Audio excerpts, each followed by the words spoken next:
Hello, and welcome back to Fast Track Business Books, where we dive deep into the core of influential business so you don't have to. Today, we'll be diving into Bad Blood, Secrets and Lies in a Silicon Valley Startup by Pulitzer Prize-winning journalist John Carreyrou. The book tells the shocking story of the rise and fall of Theranos and its founder Elizabeth Holmes.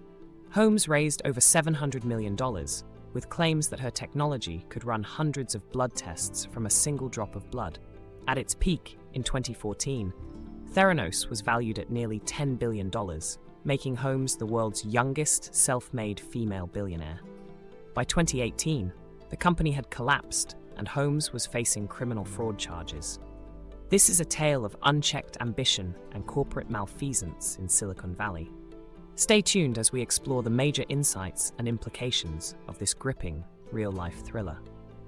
The book is divided into three parts: Holmes' early life and the founding of Theranos, the company's rapid growth fueled by dubious practices, and Carreyrou's investigation that led to the company's unraveling.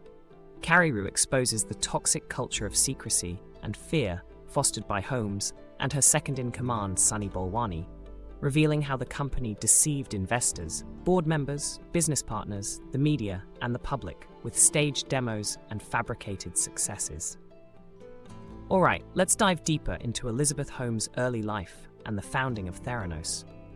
This part of her story really sets the stage for everything that follows. Born into a wealthy family in Washington, D.C., Elizabeth was inspired at a young age by the stories of her great-great-grandfather, Christian Holmes, a surgeon and founder of Fleischmann Yeast Company. Determined to make her own mark, she started studying chemical engineering at Stanford in 2002. During a summer internship in Singapore, she worked on testing patient specimens during the SARS outbreak. This experience was a turning point for her. After returning from Singapore in 2003, Elizabeth was so inspired that she spent 5 days straight drafting a patent for a wearable patch that could diagnose and treat medical conditions.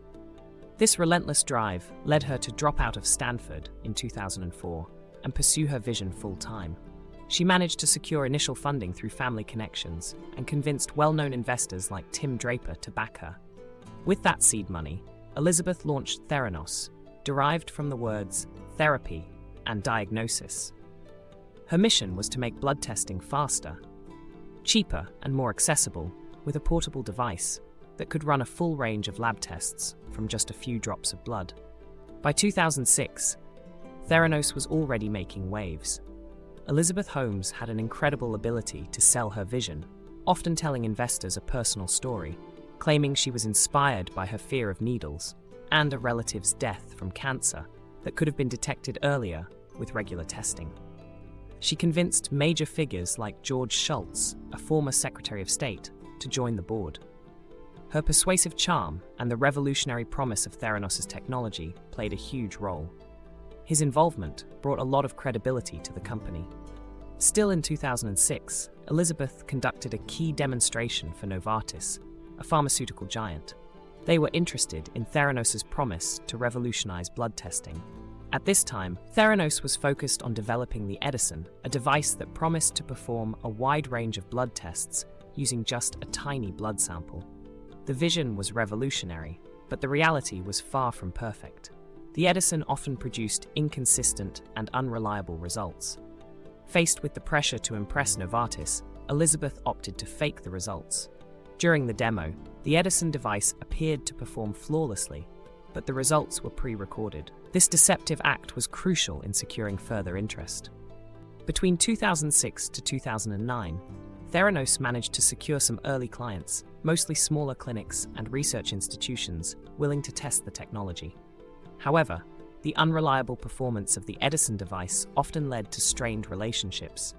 In 2009, Ramesh Balwani, commonly known as Sunny, joined Theranos as COO. With a tech background and having made a fortune during the dot-com boom, Sunny became a key figure in Theranos. His arrival marked a shift in the company's dynamics and culture, introducing a more aggressive management style. By 2010, the company had raised over $90 million. Elizabeth's charisma and the promise of revolutionary technology kept investors intrigued. The potential for massive returns in the healthcare market was too enticing to ignore. Around 2011, Elizabeth strategically expanded the board, bringing on influential individuals like Henry Kissinger and Jim Mattis, a retired four-star general. Their presence provided a veneer of legitimacy and stability. In 2013, Theranos developed the Mini-Lab, an advanced version of the Edison. The Mini-Lab was designed to be a portable lab that could run multiple tests on a single drop of blood. However, it faced significant issues with accuracy and reliability, just like its predecessor. In 2014, Theranos reached its peak. The company was valued at nearly $9 billion, and Elizabeth Holmes herself was worth an estimated $4.5 billion. Elizabeth was being hailed as the next Steve Jobs, not only for her business acumen, but also for her distinctive style, often seen wearing a black turtleneck similar to Jobs' iconic look. Media coverage was overwhelmingly positive, with Holmes gracing the covers of major business magazines such as Forbes and Fortune, painting a picture of a company on the brink of revolutionizing healthcare.